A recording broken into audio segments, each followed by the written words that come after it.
So, there I was, barreling down the dark interstate at around 2 a.m., the headlights of my rig cutting through thick fog that had rolled in from nowhere.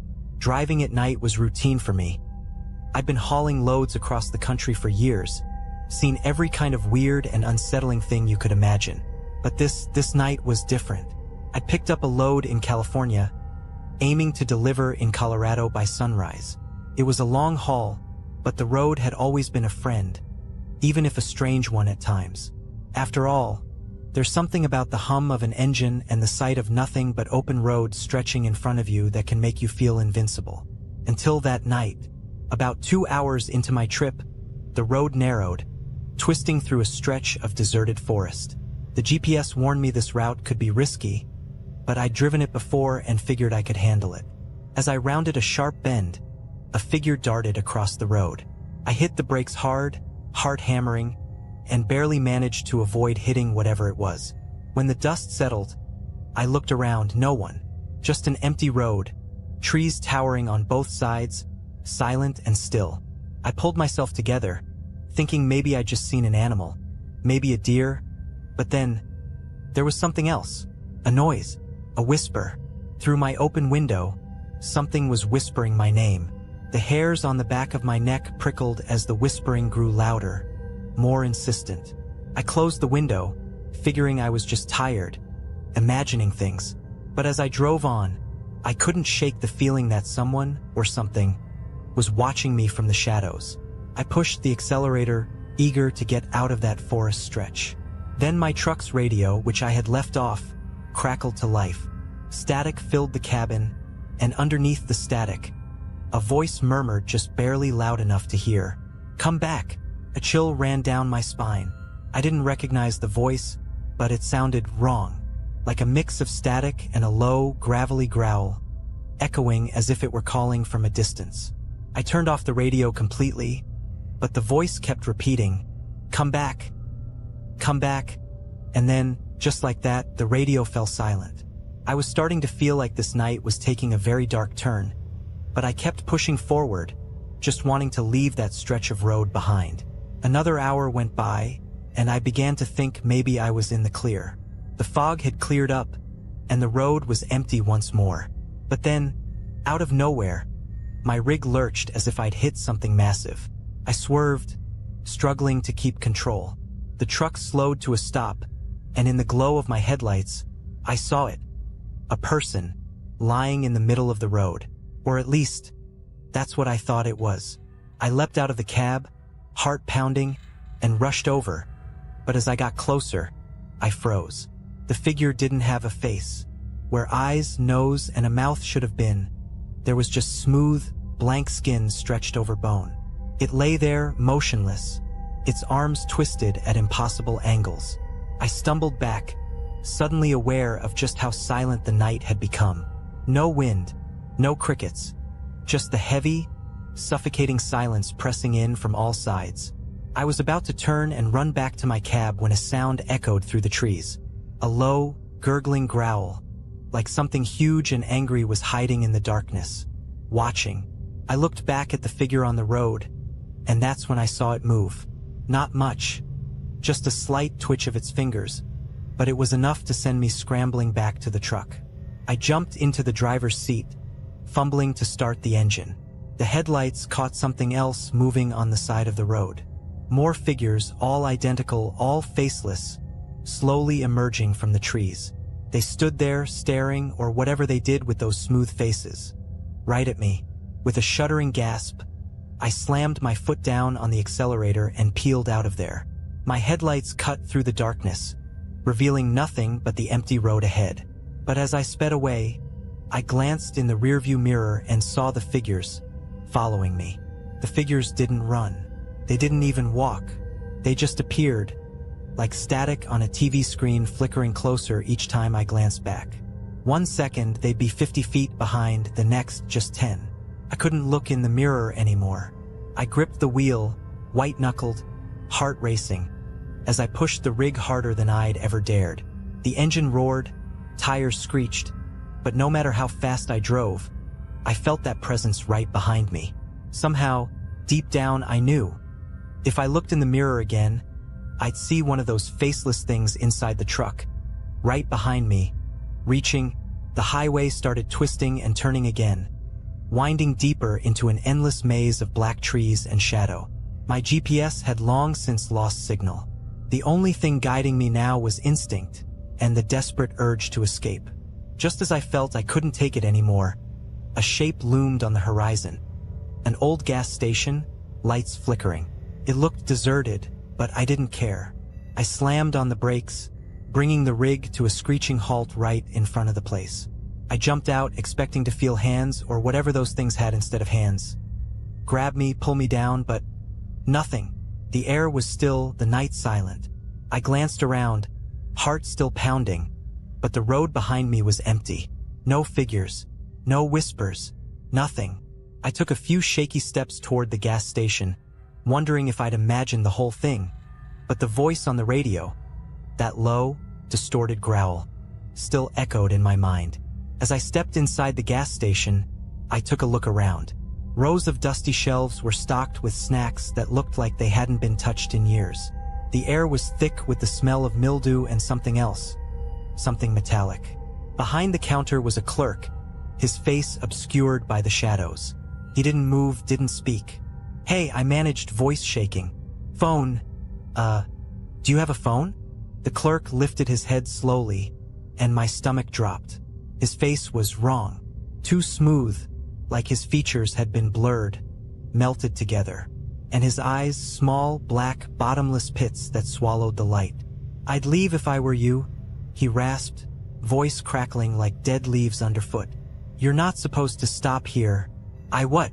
I stammered, trying to back away. "They don't like it when you stop," he said, and his mouth twisted into a grimace, teeth too sharp, too white, in the dimness. "You'd better get back in your truck and keep going. Otherwise, they'll find you." I didn't need to be told twice. I turned and bolted out of the gas station, practically diving back into the cab. As soon as I slammed the door shut, the headlights flickered on by themselves, casting their eerie glow across the empty road. Only, the road wasn't empty anymore. A figure stood directly in the beam of my headlights, just a few feet away. It had no face, just like the others, but this one was wearing an old, torn trucker's jacket, like it had once belonged to someone like me. And draped over its shoulders, barely visible in the dim light, was a chain, thick, rusty, with a padlock that looked as old as the road itself. The thing tilted its head to one side, almost curious, and then it took a step forward. My foot slammed on the gas before I could think. The truck lurched forward, headlights blazing as I barreled right toward it. But the figure didn't move. It just stood there, waiting, and as I passed through it, as if it was made of mist, my whole body went ice cold, a chill that froze me to the core. The radio crackled again. "Turn back," the voice whispered, as if it was right next to my ear, making the hair on the back of my neck stand up. "Turned back." The truck roared forward, but the road in front of me wasn't the road I remembered. The familiar twists and turns were gone. Instead, I was hurtling down a straight, narrow stretch lined with endless black trees. No landmarks, no signs, just an endless path that seemed to go on forever. I glanced at the clock on the dashboard. It was stuck on 2:37 a.m., the digits flickering weakly. My GPS was blank, no signal, no map, just a hollow, empty screen. I tried the radio again, desperately twisting the knob, but all I got was that same low, static-laced growl. It droned on, maddening, echoing through the cab like it was trapped with me. Then headlights appeared in the distance, a massive set, like those of a semi barreling toward me at full speed. I honked the horn, flashing my lights, trying to get the other driver's attention. But the lights didn't budge. They just kept getting closer, faster, brighter. My heart pounded as I gripped the wheel, hands slick with sweat. The headlights bore down on me until they were blinding, consuming everything in their beams. I couldn't see the road. I couldn't see anything. And just as the lights reached me, I braced for the impact, and then silence. I opened my eyes, heart still racing, and realized I was parked at a rest stop. A regular, run-down, quiet rest stop. The cab was still, the headlights shining onto an empty lot surrounded by dark trees. The clock read 5:47 a.m., and a faint, grayish light crept over the horizon. Morning was coming. I sat there for a few moments, shaken, wondering if I'd dreamed the entire thing. My fingers were stiff and aching from how tightly I'd gripped the wheel. My throat was raw from shouting, but the truck was fine. Everything was fine. I was parked like I just pulled over for a break. In a daze, I climbed down from the cab, rubbing my eyes. I looked around the empty rest stop, trying to get my bearings. The first thing I saw was another truck parked a few spaces down. It was an old, rusted rig that looked like it hadn't moved in years. And then I saw him, a man, standing just behind the truck, staring at me. He was wearing an old, worn trucker's jacket, and across his shoulders, slung like some kind of twisted burden, was a heavy chain with a padlock. I couldn't see his face, not clearly anyway. His features were shadowed, but I could feel him staring, like his eyes were burning right into me. I turned to get back in my truck, to get away from him, but as I moved, he called out in a voice as hollow and empty as the static on my radio. "They don't like it when you stop," he said, almost a whisper, barely audible over the hum of the engine. "If you keep going, they might just let you go. But if you stop again, you'll never make it out." I climbed back into my truck, hands shaking as I started the engine. I didn't look back. Couldn't. As I pulled out of the rest stop, I forced myself to focus on the road, to keep my eyes forward. The sun started to rise, its light breaking through the trees, washing over the road in front of me.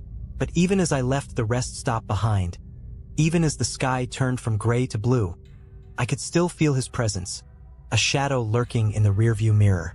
And somewhere, in the distance, I heard a low, static-laced whisper trailing after me, like a faint echo from another world. "Turn back." I kept driving, and to this day I haven't stopped.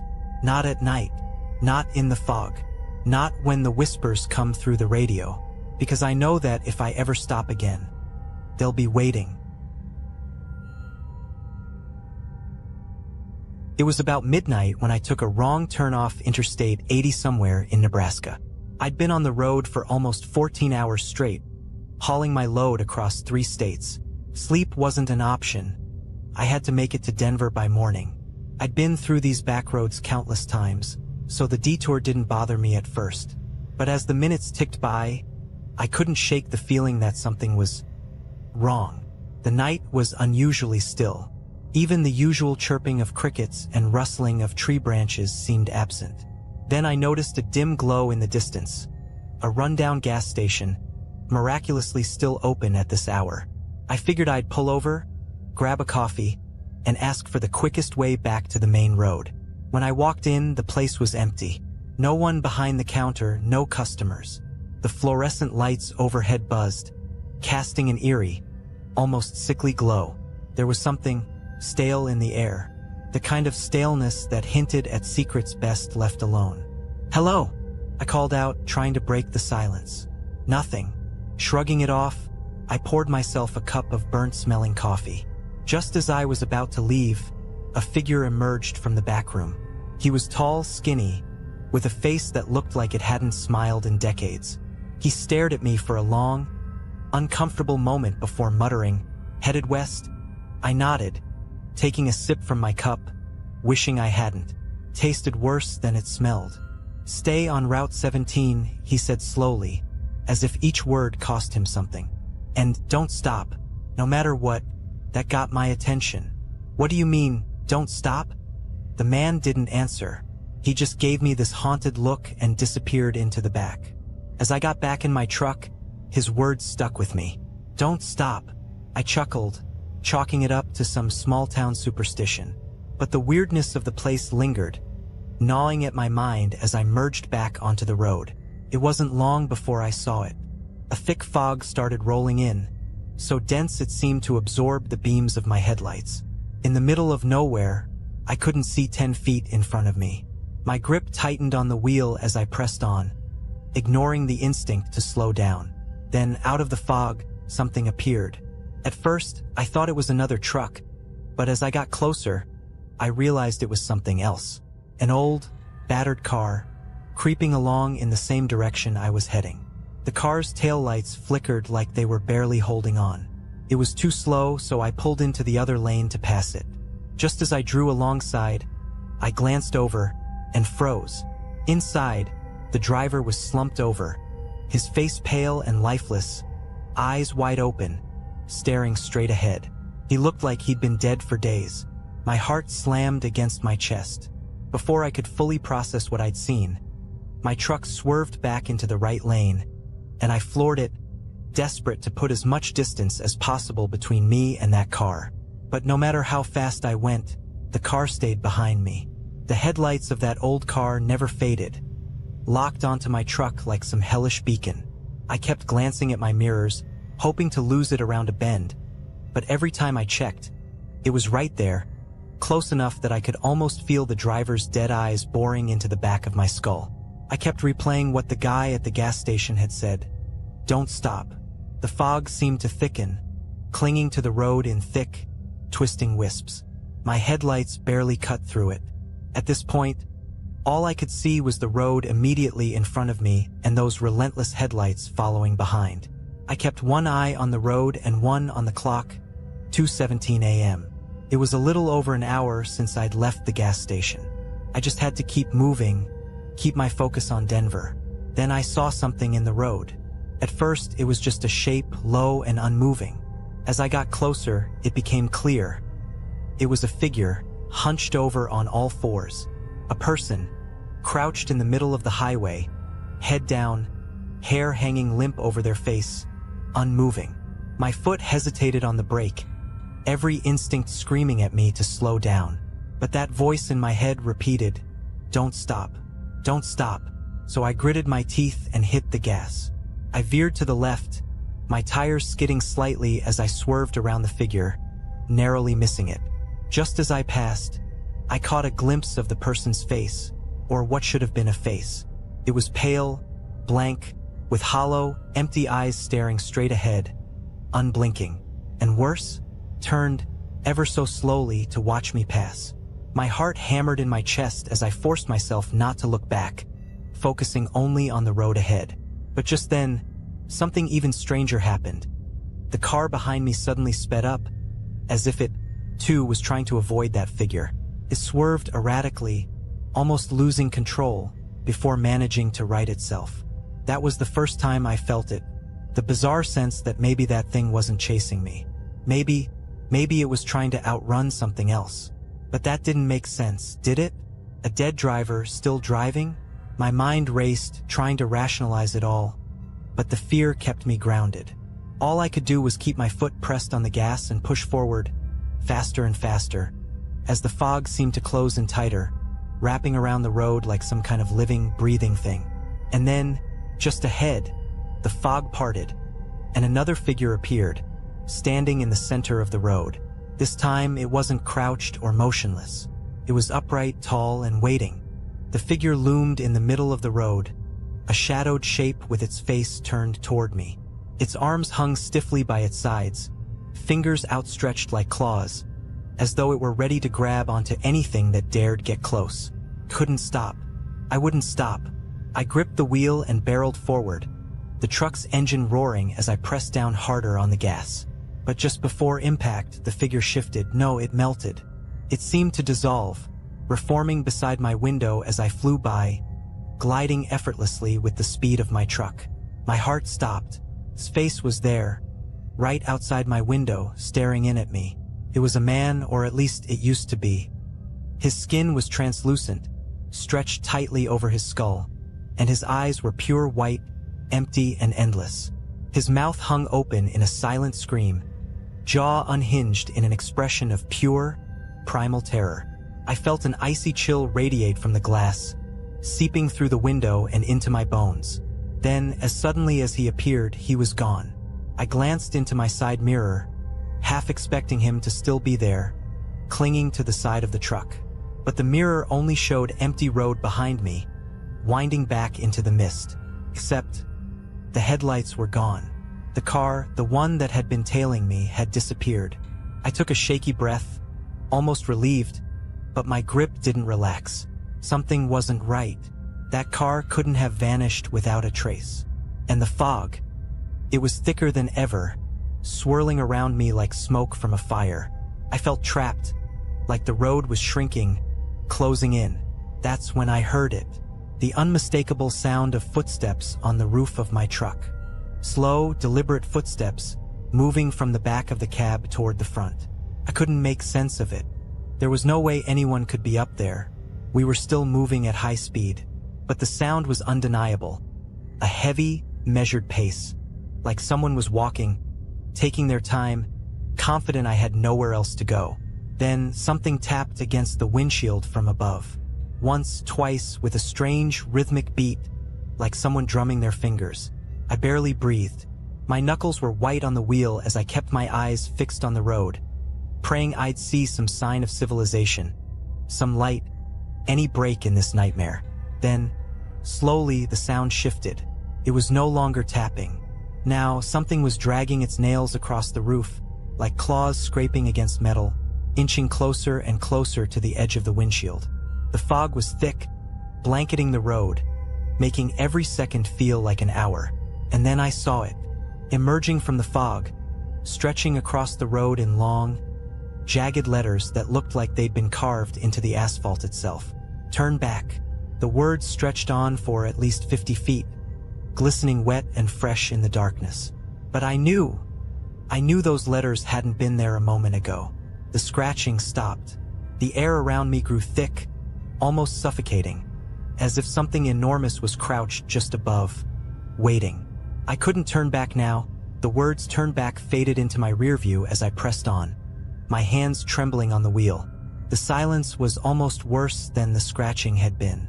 It felt like something was biding its time, waiting for me to make one wrong move. The fog tightened around my headlights, so dense it was like driving underwater.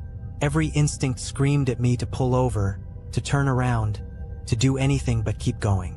But the guy at the gas station's voice rang in my head again. Don't stop, no matter what. Then, out of nowhere, the radio crackled to life. The static was loud, filling the cab with harsh white noise. I jumped, my eyes darting to the dials, but my hand froze mid-reach as something came through the static. A voice, low and strained, like it was fighting to be heard. It was my own voice. Shouldn't have come this way. My blood turned to ice. I was hearing myself, the same tone, the same exact words I'd spoken to myself just before seeing that first figure in the road. The voice continued, whispering things I'd only thought in my head, fear bubbling up with every word. You've gone too far. No turning back. My heart pounded as I struggled to ignore the radio, but the voice grew louder, overlapping, each version of my own voice layered over the other until it was like a chorus of fear. And then, they all fell silent, replaced by a single hoarse whisper. He's here. In that instant, my headlights revealed something up ahead. A figure, no, several figures, lined up along the edge of the road. They didn't move. They just stood there, watching as I drove by, their faces shrouded in shadows, but I could feel their eyes following me.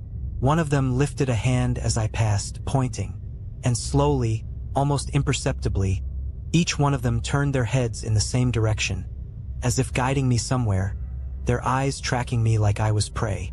I could feel the weight of their gaze, heavy and consuming, as I gripped the wheel, desperate to outrun whatever this was.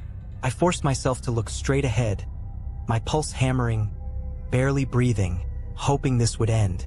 Then the road began to twist, bending into turns that shouldn't have been there. I knew this route, and it was supposed to be a straight shot, but now it was winding and narrow, and every turn felt like it was leading me deeper into some unseen trap. And that's when I saw the headlights behind me again. Only this time there were two sets. One came closer, accelerating fast, the light growing brighter, almost blinding in my mirrors. The other stayed back, as if keeping its distance, watching and waiting. My hands were slippery with sweat as I tightened my grip, the truck rumbling as I sped up. But no matter how fast I went, the headlights behind me got closer and closer, like they were chasing me, herding me forward down this cursed road. I glanced in my side mirror, And that's when I saw something that made my stomach drop. There was a figure in the passenger seat beside me. I couldn't look directly at it, my vision fixed on the road, every instinct screaming not to acknowledge whatever was sitting there beside me. But in my peripheral vision, I saw just enough. The figure was hunched, its bony hands resting on its knees, fingers tapping a slow, deliberate beat. Its skin was gray, taut, and corpse-like, stretched over a face that was turned toward me, unblinking. Its eyes were pits of darkness, endless and consuming, and even without looking straight at it, I felt its gaze boring into me. It leaned closer, the stench of rot and damp earth filling the cab, pressing down on me. I clutched the wheel, knuckles white, struggling to keep my focus on the road. My heart raced, each beat louder than the last, thundering in my ears. The voice on the radio returned, faint but unmistakable, whispering the same words over and over. "He's here. He's here. He's here." I pressed down harder on the gas, the truck roaring as I tried to outrun the voice, the figure, the headlights chasing me. But no matter how fast I went, the road kept twisting, leading me deeper into some unknown place, the fog thickening, the turns sharper, narrower, until I barely had control. The figure beside me shifted. Slowly, it raised one skeletal hand and pointed forward, guiding me. I didn't want to look, didn't want to follow, but the road seemed to have a mind of its own, curving sharply as if steering me right where the figure wanted. And then, in the distance, I saw a bridge. It loomed out of the fog, old and decrepit, the kind of structure that looked like it hadn't seen use in decades. The wood was dark, slick with something that glistened in the fog, and the beams above it were twisted and broken, barely holding together. A shiver ran through me, but I couldn't stop. The headlights behind me flared, blinding, pushing me forward. The figure beside me whispered something, a garbled mess of words that chilled my blood. My mind raced, trying to make sense of it, to understand, but it was like hearing a language from a nightmare, words that shouldn't exist. As I approached the bridge, the figure leaned in, closer than ever, so close I could feel the cold radiating off it, freezing the air between us. Its lips cracked open, and for the first time, it spoke clearly. "You can't escape. He's waiting." My pulse skittered. I could barely breathe. The bridge stretched out before me, endless and dark, a chasm below it that seemed to go on forever. I wanted to slam on the brakes, to turn around, but the figure's gaze pinned me in place, a weight that rooted me to the seat. Then, just as my front wheels hit the bridge, the headlights behind me went dark. The road behind me disappeared into the fog, swallowed whole, leaving only silence. And that's when I heard it. A low, deep growl, rumbling up from beneath the bridge. It was an animalistic sound, primal and hungry, echoing through the night like a warning. My heart hammered, my skin cold as I gripped the wheel, inching forward, barely breathing. The sound grew louder, closer, as if something was moving up from the darkness below. I risked a glance at the figure beside me, desperate for some hint of what was happening. But it was gone. The passenger seat was empty, the stench of rot lingering, but the figure had vanished without a trace. Then, with a crack, the bridge beneath me shuddered, with splintering as something massive began to move below. The bridge groaned under the weight of the truck, the wood buckling, shifting, as if something immense and alive was moving just beneath the surface. The fog thickened, swallowing the edges of the bridge and turning everything outside my windshield into a dense, suffocating wall of gray. I was trapped, caught on this ancient, crumbling bridge with nowhere to turn, no way to go but forward. And then, out of the fog ahead, I saw it. A figure tall and unnaturally thin, standing directly in the center of the bridge. Its body seemed to blend with the mist, limbs elongated and warped, twisting into unnatural angles. I slammed on the brakes, the truck skidding to a halt just feet away from the figure. My hands were shaking as I watched it stand there, motionless. For a few moments, nothing happened. I thought maybe it was just another apparition, something that would vanish if I just blinked or looked away. But then it began to move, its head tilting, jerking toward me as if it had finally sensed my presence. It took a step forward, the wood creaking under its weight, and I saw its face for the first time. It had no eyes, just empty, hollow sockets staring into me, somehow seeing everything. Its mouth stretched impossibly wide, twisted into a grotesque grin that seemed to grow larger with every step. The closer it came, the more I felt my courage drain away, replaced by a cold, numbing fear that gripped me from head to toe. The growling sound beneath the bridge grew louder, now accompanied by the splintering of wood as the structure gave way piece by piece. Whatever was down there was rising, and it felt like the whole bridge would collapse at any moment. I knew I had seconds left to decide. Somehow, I forced myself to move. I slammed the truck into reverse, trying to back up, but the bridge shuddered violently, lurching downward as the beams split and cracked. The headlights flickered, casting strange, twisting shadows across the fog, illuminating the creature just inches from my hood. Its fingers stretched out, reaching for me. With a primal scream, I threw the truck back into drive, my only choice to plow forward, straight toward the figure. The truck lurched, its wheels skidding across the splintering wood, but I kept going, pressing down on the gas with everything I had. The creature let out a shrill, inhuman scream, its mouth widening even further as I barreled straight into it. I braced for impact, but when I hit, the figure exploded into mist, vanishing as though it had never been there. The truck roared onto the other side of the bridge, but the growling below followed me, relentless. In the rearview mirror, I saw the bridge behind me collapse into the chasm, the fog closing in as planks and beams tumbled into darkness. I kept driving, not daring to stop until the fog finally thinned and the road opened up. My heart pounded as I reached a crossroads, the signs pointing toward Denver glinting under my headlights. It was over. Somehow I'd made it. But as I rolled to a stop to catch my breath, something caught my eye in the rearview mirror. Just a glimpse, but enough to send a cold chill down my spine. In the shadows at the edge of the road, barely visible in the dim light, was the figure. Standing there, motionless, its hollow eyes locked onto me. I didn't wait. I slammed the gas, tearing down the highway, heart racing, knowing that I'd left something back on that bridge, but something else had followed me. I never liked taking the night shifts, but as a truck driver, you don't always get a choice. You just take the load and go. That night, the dispatcher called late, saying they had a last-minute job for me. A run out to a small town in the middle of nowhere. One of those places that barely appears on a map. And yeah, it sounded a bit weird. The guy on the phone wasn't our usual dispatcher, just some low voice with too much static in the background.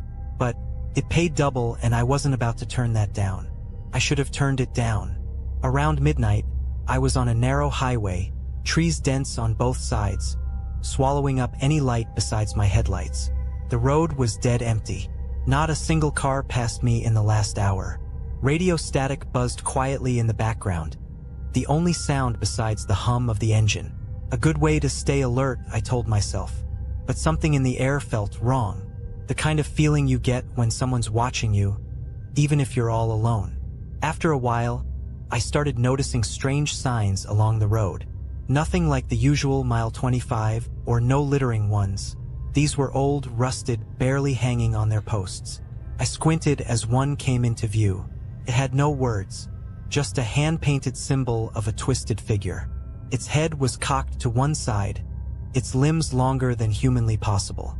That uneasy feeling grew worse. I turned my eyes back to the road, shaking it off as just some prank from local kids. But then the radio crackled louder. Through the static, there was a faint voice, just a whisper, like someone far off. "Turn around," it said. Then, nothing. I laughed a bit, chalking it up to a prank or my own sleep-deprived mind, but I turned the volume down anyway. After about 20 minutes, I saw something in the road up ahead. A silhouette, maybe 30 yards away, walking along the edge of the highway. Just a shadow in the glow of my headlights. At first, I thought it was an animal, but as I got closer, I realized it was a person. They wore a long, tattered coat and didn't seem to notice my truck barreling down behind them. It wasn't until I was practically on top of them that they finally looked up. Their face, if you could call it that, wasn't right. The features were blurred, almost melting together like a half-formed clay sculpture. Eyes too large, mouth stretched into a frozen, unnatural smile that twisted at odd angles. As I sped past, their gaze snapped to meet mine, unblinking. I felt a shiver crawl up my spine. I knew I should have kept driving, but I slowed down, glancing in my rearview mirror. There was no one there, just the empty road behind me. I sped up. The voice on the radio came back, crackling with static. Louder this time. "You need to leave." I pressed the power button, trying to turn it off, but the voice kept coming, scratchy and distorted. I hit the button harder. Nothing. Then, a burst of static cut through the silence, and I heard the sound of footsteps. It sounded like someone was running, bare feet slapping against cold concrete, and it was getting closer. My heart raced. I stomped on the gas, forcing my rig to go faster down that winding road. My eyes were glued to the rearview mirror, watching the empty road behind me. And then I saw it. That twisted figure was back. Not walking this time, running. Its long, distorted limbs pumped furiously, its misshapen face fixed in a grotesque grin, and it was keeping pace. I forced my eyes forward, praying that whatever it was wouldn't catch up. The radio static exploded again, deafening this time, and I heard a scream, sharp and piercing, like nails dragging across my mind. My vision blurred for a second, my grip slipping on the wheel, and the truck veered slightly before I managed to steady it. Just ahead, a shape emerged from the trees lining the road. A man, waving his arms frantically in the middle of the highway, his eyes wild with panic. I swerved, barely managing to avoid him. My brakes screeched as I brought the truck to a halt, my heart thundering in my chest. I looked out the window, but the man was gone. Nothing but the empty road stretched out before me. I told myself to keep going, just get the hell out of there.